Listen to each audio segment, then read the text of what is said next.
search for settings, click network and internet settings, scroll down, click advanced network settings, click network reset, click reset now. Once reset complete, after the next step, search for run. Type the following text, percentage local app data, percentage, and click OK. Here you need to scroll down and search for Roblox. Click it. Click local storage.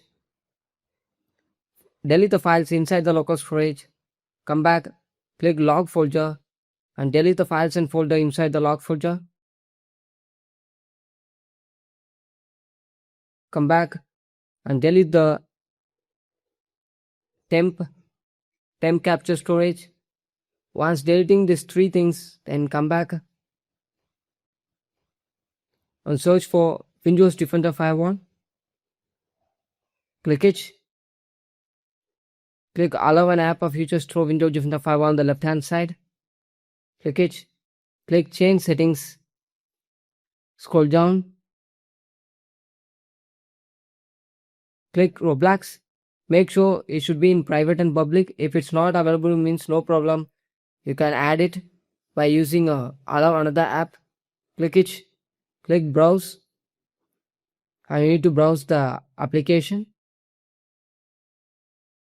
Once browsing, after you need to click add. So I already have, so I skip it. So you need to click add. Come back. After that, click settings. Go to Windows Update. Check for update. If any update or download pending available, means you need to download and install it and make your Windows up to date. After this, you need to restart your PC. Thank you.